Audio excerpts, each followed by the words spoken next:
The science behind resilience, how the mind adapts to adversity. It is not the strongest of the species that survives, nor the most intelligent that survives. It is the one that is most adaptable to change. Charles Darwin. Let's take a moment to think about this. Life doesn't always go the way we plan. Sometimes it hits hard out of nowhere. Maybe it's the loss of someone we love, the pressure of failure, or a moment that shakes our confidence to the core. We've all been there. And yet, some people manage to stand back up, dust themselves off, and keep going. That inner strength? It's called resilience. Resilience doesn't mean pretending you're fine when you're not. It doesn't mean you're not hurting. It means finding your way through the pain, growing from it, and rising even when everything feels like it's falling apart. You might wonder, is resilience something we're born with? Or can we actually train our minds to become more resilient over time? Well, science has some pretty amazing answers, and we're diving into all of it right now. Curious to know what makes some people bounce back faster? Stick with me. Defining resilience, more than just toughness. So, let's break it down. Resilience is the mental and emotional strength that helps us face a crisis, adapt, and eventually come out the other side, maybe even stronger. It's not about ignoring pain or pretending life is perfect. It's about feeling the hurt, but choosing to keep moving forward. Resilient people bend, they don't break. They might fall, but they don't stay down for long. Ever felt like life knocked the wind out of you, but you somehow found a way to keep going? That's resilience in action. What happens in the brain during stress? Here's where it gets really fascinating. When we're under pressure or in danger, our brain reacts. The amygdala, that small but powerful part of the brain, kicks in to protect us. It floods us with emotions like fear, anger, or anxiety. That's what we know as the fight or flight response. But there's another part of the brain that steps in, the prefrontal cortex. That's the area that helps us think things through, stay calm, and make good decisions. In people who are resilient, the prefrontal cortex is pretty good at keeping the amygdala in check. It's like having an internal coach that says, okay, let's pause, breathe, and respond with clarity. Cool, right? And it doesn't stop there. Our brain is actually built to adapt and grow, thanks to something called neuroplasticity. Every time you work through a tough moment, manage your emotions, or change a negative thought into something more helpful, your brain forms new pathways. So yes, you can train your brain to be more resilient. It's like working out a mental muscle. Wondering how to start strengthening yours? Let's dig deeper. The building blocks of resilience. There are two big categories that shape resilience: what's going on inside us and the world around us. Internally, it's about things like realistic optimism, not fake positivity, but a grounded belief that better days can come. It's about having confidence in your ability to handle things. It's learning how to regulate tough emotions without letting them take over. And sometimes, it's about making meaning from the mess.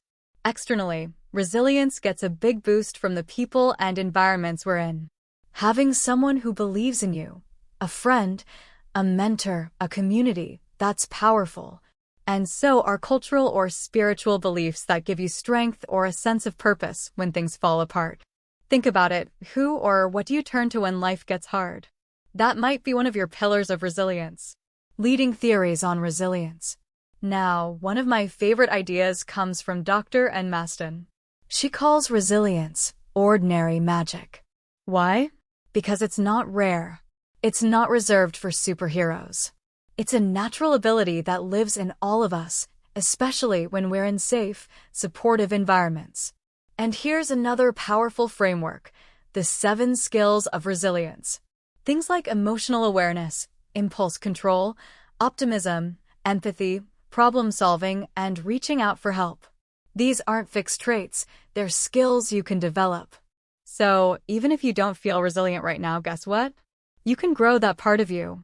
One day, one skill, one experience at a time. Want to hear how this plays out in real life? I think you'll find the next part eye-opening. Resilience in real life. What science tells us.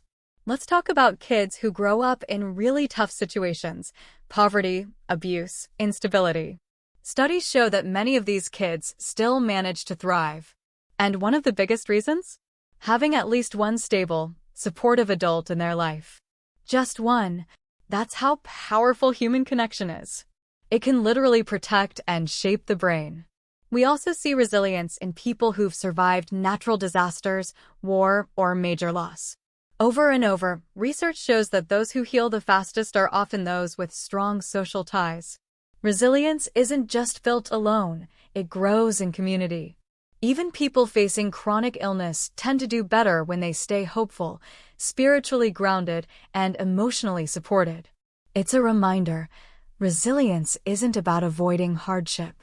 It's about how we move through it together. Feeling inspired? Let's talk about some simple ways to strengthen your resilience, starting today. Practical strategies to strengthen resilience. One of the most effective tools is mindfulness. Taking just a few minutes each day to be still, to breathe, to check in with yourself, it helps calm the mind and build emotional awareness. Over time, it actually reshapes your brain toward calm and clarity. Another big one? Reframing your thoughts. It's not about ignoring the bad stuff. It's about changing the narrative. Instead of asking, "Why is this happening to me?" try asking, "What is this trying to teach me?" That small shift can be life-changing. And don't underestimate the power of relationships. Stay connected to people who see you, support you, and make you feel safe. Relationships are like the safety nets that catch us when we fall. Lastly, build small daily habits that center you: journaling, prayer, reflection, moving your body.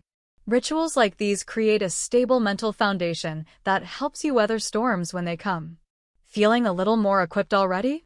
You're doing great. But there's one more thing we need to talk about. The limits of resilience. When to ask for help. Being resilient doesn't mean pretending to be okay all the time.